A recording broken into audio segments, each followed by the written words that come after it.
Good morning students. आज मैं आप लोग के साथ round robin CPU scheduling algorithm को डिस्कस करने जा रही हूँ। ये काफ़ी इम्पोर्टेंट एल्गोरिदम है। इसमें क्या करते हैं, अभी तक मैंने आप लोग के साथ SJF first come first serve priority scheduling को डिस्कस किया था। आप लोगों को पता होगा कि first come first serve CPU scheduling algorithm में हम क्या करते थे, जो भी प्रोसेस सिस्टम में पहले आता था सीपीयू उसको मिल जाता था और वो सीपीयू को तब तक होल्ड करके रखता था, वो सीपीयू को तब तक नहीं छोड़ता था जब तक कि वो कम्प्लीटली एग्जीक्यूट नहीं हो जाता है। नेक्स्ट हमारी आई एसजेएफ, जिसमें जो सीपीयू को प्रोसेस दिया जाता था on the basis of burst time के बेसिस पर दिया जाता था। मींस जिसका बर्स्ट टाइम छोटा होता था उसको सीपीयू पहले मिलता था। ऑब्वियसली हम अराइवल टाइम को भी कंसिडर करते थे इस पॉइंट पे कि अगर किसी पर्टिकुलर टाइम पे कोई हमारे पास चॉइस ही नहीं है तो अब हम वही प्रोसेस सीपीयू को दिया जाता था, लेकिन अगर हमारे पास चॉइस है तो बस टाइम के बेसिस पर कंपैरिजन करके जिसका बस टाइम छोटा होता था उसको सीपीयू मिलता था। एसजीएफ और प्रायोरिटी में क्या करते थे, प्रायोरिटी में on the basis of priority process को सीपीयू एलोकेट किया जाता था, यानी जिसकी प्रायोरिटी हाई होती थी उसको सीपीयू पहले मिलता था। अब दो केस होते थे, नॉन प्रिमिटिव और प्रीमिटिव। नॉन प्रिमिटिव में क्या होता था कि अगर सीपीयू को एक बार प्रोसेस दे दिया जाएगा तो वो तब तक उसको नहीं, प्रोसेस को तब तक नहीं स्विच करेगा किसी अन्य प्रोसेस पर जब तक कि वो पूरी तरह से एग्जीक्यूट ना हो जाए। सिमिलरली एसजीएफ में भी जो प्रिमिटिव नॉन प्रिमिटिव एसजीएफ और नॉन प्रिमिटिव प्रायोरिटी शेड्यूलिंग में यही होता था कि अगर कोई प्रोसेस सीपीयू को दिया गया तो वो तब तक नहीं छोड़ेगा जब तक कि वो कम्प्लीटली एग्जीक्यूट नहीं हो जाता है। और जो हमारी प्रिमिटिव थी उसमें क्या था कि हर एक अराइवल टाइम पर हम चेक करते थे कि कोई दूसरा प्रोसेस आया है तो उसका बस टाइम या प्रायोरिटी अगर उससे पहले, अगर इन केस ऑफ बस टाइम अगर छोटा होता था जो करंटली एग्जीक्यूट प्रोसेस होता था तो स्विच कर जाता था।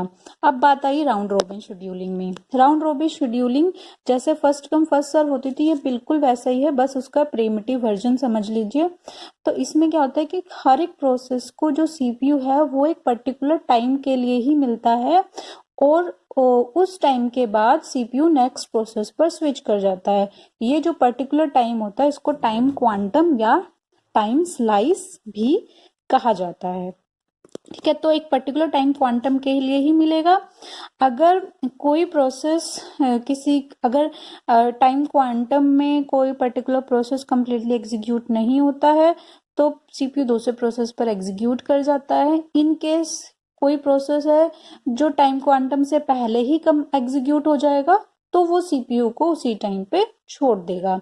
ठीक है, इसमें आप लोग दो चीजें मतलब ध्यान में रखिए, रेडी क्यू और रनिंग क्यू। ठीक है, रेडी क्यू और हमारी होती है रनिंग क्यू। ये तो हम बनाएंगे ही जब भी कोई प्रोसेस जो भी क्वेश्चन आएगा हमारे पास एग्जाम में करने के लिए। तो प्रोसेस, अराइवल टाइम, बस time, completion time, turn around time and waiting time को तो ऐसे टेबल बना के लिख लेंगे। उसके बाद हम रेडी क्यू, रनिंग क्यू को भी इसमें अलग से मेंशन, अलग से आप लोग बनाएंगे। ठीक है, अब रेडी क्यू क्या होती है, जब भी प्रोसेस सिस्टम में आता है तो उसको सबसे पहले रेडी क्यू में रखा जाता है और जो हमारा गैंट चार्ट है वो हमारी रनिंग क्यू को रिप्रेजेंट करता है। ठीक है, तो स्टार्टिंग में, ठीक है, आप लोग क्या करेंगे, एक रेडी क्यू बनाते रहेंगे हम लोग साथ साथ एंड एक रनिंग क्यू बनाते रहेंगे। ठीक है, एक रेडी क्यू आप लोग बना लीजिए, ये बहुत इंपॉर्टेंट है रेडी क्यू बनाना, नहीं तो इसमें क्या होगा, क्योंकि हम हर बार स्विच कर रहे हैं एक प्रोसेस से दूसरे प्रोसेस पे, तो ये रेडी क्यू बनाना इसमें काफी इंपॉर्टेंट है, अदरवाइज गलती होने के चांसेस हो सकते हैं। ठीक है, ये हमारा कहलाता है गैंट चार्ट। ये स्टार्ट होगा 0 से। अब सबसे पहले 0 अराइवल टाइम पे हमारे पास रेडी क्यू में कौन सा प्रोसेस था, हमारे पास केवल एक ही प्रोसेस था, P1। ठीक है, अब टाइम क्वांटम कितना दिया, 4 मिली सेकेंड। P1 का जो बस टाइम है वो कितना है, 5 मिली सेकेंड। तो P1 एग्जीक्यूट होगा रनिंग क्यू में, कब तक एग्जीक्यूट होगा, 4 मिली सेकेंड तक। क्योंकि इसका बड़ा है, कितना बचेगा 1। और टाइम क्वांटम जब एक्सपायर हो जाएगा तो जो हमारा प्रोसेस सीपीयू है वो नेक्स्ट प्रोसेस पर स्विच कर जाएगा। इसे हम बोलते हैं कॉन्टेक्स्ट स्विचिंग। कॉन्टेक्स्ट स्विचिंग क्यों बोलते हैं? क्योंकि इस केस में हम जो करंटली जो प्रोसेस हम एग्जीक्यूट कर रहे थे उसके जो पूरा कॉन्टेक्स्ट है, उसकी स्टेट, सब कुछ हम स्टोर करके, जितनी भी प्रोसेसिंग है उसको स्टोर करके रखते हैं, उसको सेव करके रखते हैं, ताकि जब दोबारा सीपीयू इस पर आए तो वो इसको स्टार्टिंग से प्रोसेसिंग करनी ना स्टार्ट करे, जहां पे छोड़ी थी यहाँ पे तो वहीं से वो स्टार्ट करनी स्टार्ट करे, यानी उसके कॉन्टेक्स्ट को हम सेव करके रखना चाहते हैं। अब फिलहाल यहाँ पे करने के बाद आप यहाँ पे आ जाइए इस रेडी क्यू में। 4 मिलीसेकंड पर P1 ने सीपीयू को छोड़ दिया, यानी सीपीयू ने स्विच करना चाह रहा है क्योंकि टाइम क्वांटम एक्सपायर हो गया है। अब ये बताइए 4 मिलीसेकंड पर हमारे पास कितने प्रोसेस थे? हमारे पास 4 मिलीसेकंड पर हमारे पास P2, P3, P4, P5 process आ चुके हैं। तो हम रेडी क्यू में वो जिस अराइवल टाइम पे आए थे उसी ऑर्डर में लिख लेते हैं, यानी P1 के बाद P2 आया था, P3 आया था, P4 आया था और P5 आया था 4 मिलीसेकंड पर। 4 मिलीसेकंड पर हमारे पास P6 नहीं आया था, सिर्फ P2, P3, P4 और P5 ही आए थे। तो जब सीपीयू ने इससे स्विच करना चाहा, यानी नेक्स्ट प्रोसेस P2 पर स्विच करना चाहा, तो P1 को तो वो रेडी क्यू में स्टोर करेगा ना, P1 को कहीं तो स्टोर करेगा क्योंकि उसको तो एग्जीक्यूट कर रहा था, उसकी प्रोसेसिंग को कहीं तो वो चाहता है कि सेव रहे, ताकि फ्यूचर में जब वो उस पर आए तो जहां से उसने उसको छोड़ा हुआ है वहीं से उसका एग्जीक्यूशन स्टार्ट करे। तो P1 किस में चला जाता है? P1 हमारा चला जाता है रेडी क्यू में। ठीक है, ये ध्यान रखना कि यहाँ पे P6 नहीं आएगा क्योंकि तब तक P6 नहीं आया था। 4 पर हमें किसको हम यहाँ पे डाल दिए हैं? P1 को डाल दिए हैं, क्योंकि अभी P2, P3, P4 ये तो ऑर्डर में आ गए, और जैसे ही 4 खत्म हुआ तो P5 आ चुका था, और उसके बाद P1 पर P1 से जब सीपीयू ने स्विच करना चाहा तो P1 को स्टोर किस में कर दिया? रेडी क्यू में स्टोर कर दिया। अब जो हमारा सीपीयू है वो किसको एग्जीक्यूट करेगा? P2 को। कितने समय तक के लिए? 4 के लिए। तो कितना बचेगा यहाँ पे? 2 बचेगा। अब 8 पे हमारे पास सारे ही प्रोसेस आ चुके हैं, ठीक है, क्योंकि भाई लास्ट जो हमारा P6 था उसका अराइवल टाइम क्या था? P6 था। तो P6 आ चुका है। जब इसने सीपीयू को छोड़ा तब उससे पहले ही हमारा P6 आ चुका था। तो जब P6 आया तो P2 को कहाँ स्टोर करेंगे? P2 को यहाँ पे रेडी क्यू में स्टोर कर देंगे। अब ये हो चुका है एक राउंड, ये हो चुका है एक राउंड। अभी इसका कितना बचा है? 1 बचा है, इसका 2 बचा है। P3 का बस टाइम कितना है? 3। तो P3 4 तक ना चल के सिर्फ 3 मिलीसेकंड तक ही चलेगा, क्योंकि टाइम क्वांटम तो उससे बस टाइम से ज्यादा वो पहले ही छोड़ देगा, क्योंकि उसका जो एग्जीक्यूशन टाइम है वो 3 मिलीसेकंड में ही कंप्लीट हो गया, तो वो सीपीयू को छोड़ देगा।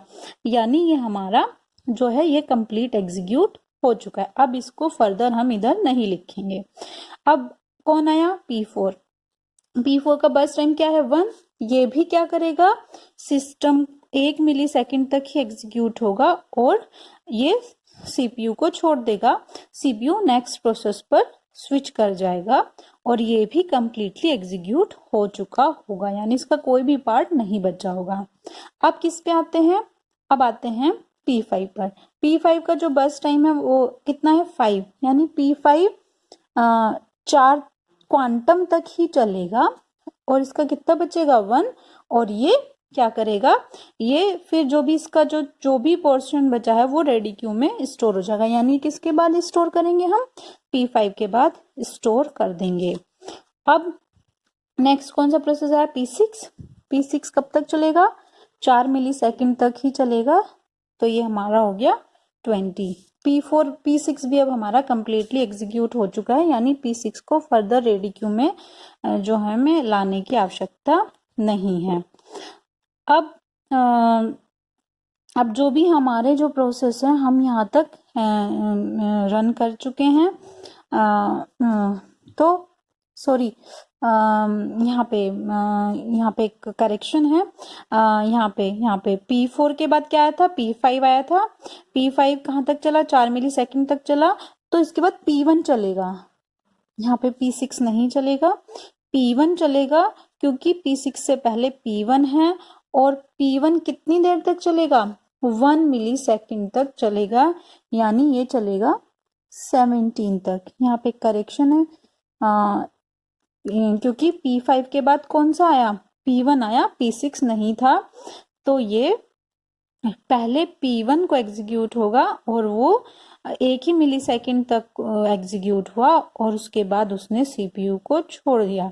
इसके बाद P6 का नंबर है, और P6 कब तक, ये पूरी तरह से एग्जीक्यूट हो चुका है, ठीक है।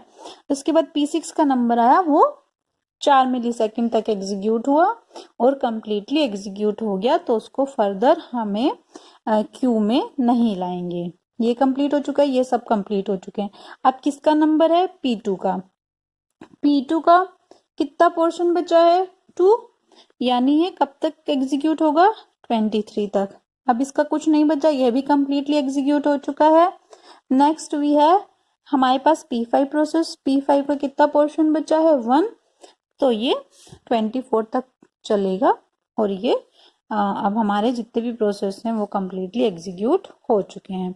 अब हम इनके जो कंप्लीशन टाइम है उसको ऊपर लिख देंगे, 17 P1 का, P2 का हमारा है 23, फिर है हमारा P3 का है हमारा 11, P4 का है 12, P5 का है हमारा 24 एंड P6 का है हमारा 21।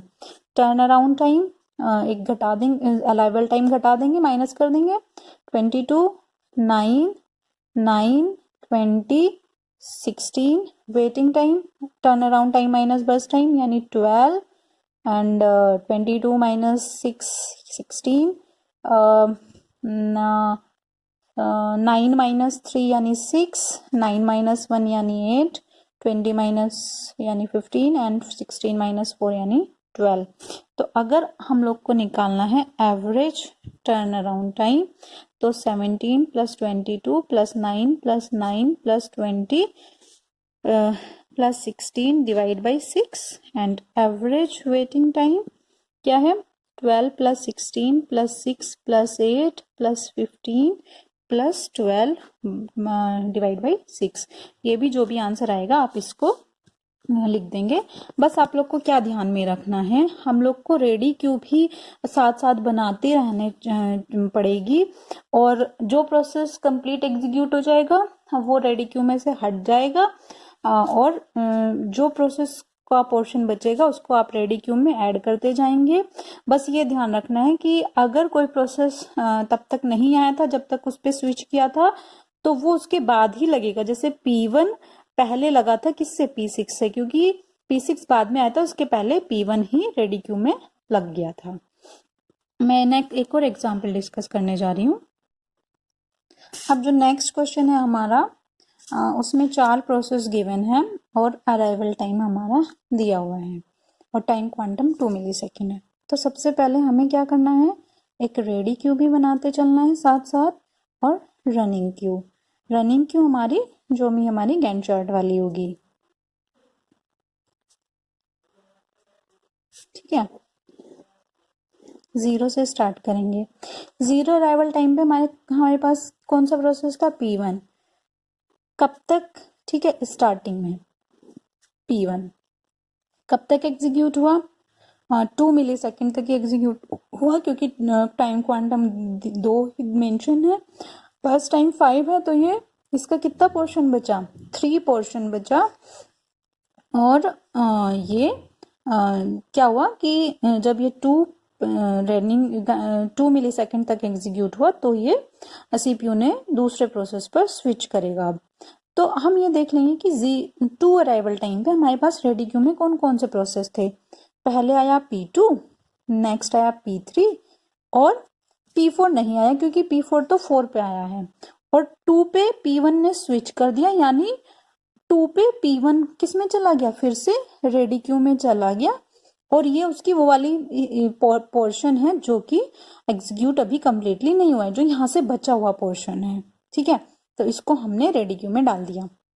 अब ये हमारा हो चुका है, तो हम कट आप लोग क्या करेंगे, जो भी होता जाएगा उस पर कट या क्रॉस का निशान या राइट जो भी मतलब मार्क करना है कि हाँ ये हो चुका है। फिर आया हमारा P2। P2 का बस टाइम कितना है 4, टाइम क्वांटम कितना दिया है 2, ये 2 मिली सेकेंड तक ही एग्जीक्यूट होगा। फिर क्या करेगा, ये स्विच करेगा, सीपीयू इससे स्विच करेगा। अब 4 मिली सेकेंड पे हमारे पास P4 आ चुका है, तो P4 रेडी क्यू में डाल देंगे और P2 भी 4 मिली सेकेंड पे रेडी क्यू में चला गया, तो वो किसके बाद चला गया, P4 के बाद चला गया। अब क्या होगा, अब हमारे पास सारे प्रोसेस आ चुके हैं, ये हमारी क्यू रेडी क्यू बन चुकी है। तो अब नेक्स्ट किसके पास जाएंगे, P3 के पास। P3 का जो बस टाइम है वो कितना है 2, टाइम क्वांटम भी 2 है, यानी ये कंप्लीटली एग्जीक्यूट हो चुका है, ये कंप्लीटली एग्जीक्यूट हो चुका है, इसको रेडी क्यू में नहीं डालना है, ये कंप्लीटली एग्जीक्यूट हो चुका है और ये स्विच कर जाएगा नेक्स्ट प्रोसेस पे। नेक्स्ट प्रोसेस हमारा क्या है, P1। कितने मिली सेकेंड के लिए एग्जीक्यूट होगा, 2 मिली सेकेंड के लिए, क्योंकि इसका जो बस टाइम है वो भी ज्यादा है, तो 8। तो किसके बाद लग जाएगा, यहाँ पे लग जाएगा, ये हो चुका है। अब किसका नंबर आया, P4 का। कब तक एग्जीक्यूट होगा, 1 तक ही एग्जीक्यूट होगा, क्योंकि इसका बस टाइम 1 है जो कि टाइम क्वांटम से छोटा है, तो ये कंप्लीटली एग्जीक्यूट हो चुका है। फिर किसका नंबर आया, P2 का। P2 का जो बस टाइम है वो कितना है, बचा हुआ है 2, तो ये 2 पे छोड़ देगा, क्योंकि दोनों ही बराबर हैं, तो 2 पे तो स्विच करना ही है, ये कंप्लीटली एग्जीक्यूट हो चुका है। देन हमारे पास P1 बचा, P1 का कितना बचा हुआ है, सिर्फ 1 बचा हुआ है, तो ये हमारा एग्जीक्यूट जितने भी प्रोसेस हैं वो इस ऑर्डर में एग्जीक्यूट होंगे। हमें रेडी क्यू में को बनाते रहना है साथ साथ में। तो कंप्लीशन टाइम हमारा क्या है, P1 का है 12, P2 का है 11, P3 का है 6, P4 का है 9। Turn around time 12, 10, 4 and 5। Waiting time 7, 6, 2 and 4। तो हमें अब एवरेज टर्न अराउंड टाइम निकालना है, डिवाइड बाय 4 और average waiting time divide by 4। ये हमारा आंसर आएगा जो भी निकल के आएगा। अब आप लोग ये बात ध्यान में रखिएगा, ये अराइवल टाइम के केस में है। इन केस हमारा अराइवल टाइम सबका 0 है, तब कोई इशू नहीं होगा, तब पूरी एक साइकिल चलेगी। ठीक है, अगर सबका अराइवल टाइम 0 है तब पूरी एक साइकिल चलेगी। ठीक है, तब आपको ये ध्यान में नहीं देना है कि P4 से पहले P1 आया या बाद में आया। तब उस केस में क्या रहता है, पहले P1 को मिलता, फिर P2 को, P3 को, P4 को, देन P1 को, और जो भी मतलब बचते रहते हैं उन्हीं को मिलता है। एक साइकिल में फॉलो होता है। लेकिन इन केस अगर अराइवल टाइम दिया हुआ है तो हमें पहले ये देखना है कि जिस टाइम पे सीपीयू P1 को P1 से स्विच करना चाह रहा है, तो उस टाइम पे कौन कौन से प्रोसेस आ चुके हैं, उनके बाद हम P1 को लगाएंगे। P4 क्योंकि बाद में आया था तो हमें उसको बाद में ही लगाएंगे। बस ये आप लोग को ध्यान में रखना है। मैं एक और एग्जाम्पल डिस्कस कर रही हूँ। ये अराइवल टाइम दिया हुआ था राउंड रोबिन का ही। ठीक है, तो ये हमारी रनिंग, ये है हमारी रेडी क्यू और ये हमारी रनिंग क्यू, जिसको हम गैंट चार्ट से रिप्रेजेंट करेंगे। अब 0 पे हमारे पास कौन सा प्रोसेस है, केवल एक ही प्रोसेस है P1। रेडी क्यू में एक ही प्रोसेस था तो हमारी मजबूरी थी, हम उसी को एग्जीक्यूट करेंगे। टाइम क्वांटम 4 के बाद हम स्विच करेंगे, क्योंकि इसका बस टाइम ज़्यादा था तो हमें टाइम क्वांटम पे ही स्विच करना था। या तो हम टाइम क्वांटम एक्सपायर होने के बाद स्विच करेंगे, या अगर वो पहले ही कंप्लीटली एग्जीक्यूट हो जाए तो भी स्विच कर देंगे। कितना बचा, 4। अब 4 पे देखेंगे हमारे पास कौन कौन से प्रोसेस आ चुके हैं। इस वाले क्वेश्चन में आप देखो हमारे सारे प्रोसेस आ चुके हैं 4 से पहले ही, तो हमें P2, P3, P4 इसके बाद ही P1 को लगाएंगे, क्योंकि इस केस में हमारे पास सारे प्रोसेस आ चुके हैं। ठीक है, ये हमारा एग्जीक्यूट हो चुका है एक राउंड, तो मैंने इस पे क्रॉस लगा दिया है। तो सारे ही प्रोसेस आ चुके हैं, तो P1 अब लग सकता है। लेकिन अगर यहाँ पे P4 5 रहता तो P1 को हम पहले लिखते P4 से। अगर P4 4 होता तो भी हम ऐसे ही लिखते जैसे अभी लिखा हुआ है, और अगर 6 होता तो हम P4 को बाद में लिखते। तो अब नेक्स्ट राउंड किसका चलेगा? P2 का। उसका बस टाइम और टाइम क्वांटम इक्वल है, तो यानी टाइम क्वांटम पे ही एक्सपायर होगा, और ये हमारा कंप्लीट एग्जीक्यूट हो चुका है। फिर हमारा आया कौन? P3। P3 को डालेंगे, बस टाइम बड़ा है तो ये टाइम क्वांटम पे एक्सपायर करेगा। कितना बचा? 5। अब इसको कहाँ लगा देंगे? यहाँ पे लगा देंगे, क्योंकि बचा हुआ है। जो भी बचते हैं उनको रेडी क्यू में बाद में लगाते रहते हैं। फिर किसका नंबर आया? P4 का। कितना बस टाइम ज्यादा है तो टाइम क्वांटम पे ही छोड़ देगा। बचा हुआ है तो रेडी क्यू में लगाते जाएंगे। किसका नंबर आया? P1 का। ये कंप्लीटली एग्जीक्यूट हो चुका है। अब इस केस में 4 ही बचा था, 4 पे छोड़ दिया, ये पूरा हो चुका है। फिर किसका नंबर आया? P3 का। P3 का 5 है, लेकिन बस टाइम 4 है तो वो 4 पे छोड़ेगा। अभी इसका एक बचा हुआ है तो इसको बाद में डाल देंगे। किसका नंबर आया? P4 का। P4 एक ही बचा है तो वो 25 पे CPU को छोड़ देगा। कंप्लीट एग्जीक्यूट हो चुका है। किसका नंबर आया? P3 का। P3 का अब एक यूनिट ही बचा था तो उसको यहाँ पे डाल देंगे। ठीक है, तो जो भी बचता है उसको रेडी क्यू में डालते जाते हैं। जो होता जाता है उसको एक एक राउंड उस पर टिक का निशान लगाते जाते हैं, और यहीं से देखेंगे कि किसका नंबर आया है next ready queue running queue में डालने का। अब P1 का जो एग्जीक्यूशन कंप्लीशन टाइम है वो है 20। P2 का कंप्लीशन टाइम है हमारा 8। P3 का कंप्लीशन टाइम 26। P4 का 25। तो टर्न अराउंड टाइम क्या है? 27, 24 और 22। वेटिंग टाइम क्या है? 12। टर्न अराउंड टाइम माइनस बस टाइम 12। 7 माइनस 4 यानी 7 माइनस 4 यानी 3। 24 माइनस 9 यानी 15 एंड 22 माइनस 5 यानी 17। तो इसको फॉर्मूले में लग के एवरेज टर्न अराउंड टाइम और एवरेज वेटिंग टाइम हम यहाँ से निकाल लेंगे। आप लोग को अगर कोई भी कंफ्यूजन हो तो आप प्लीज मुझसे पूछ लीजिएगा, और मैं एक एग्जाम्पल आप लोग को करने के लिए दूंगी ग्रुप पे, आप लोग उसे करिएगा। और कोई भी कंफ्यूजन हो तो मुझे मैसेज करके पूछ लीजिएगा।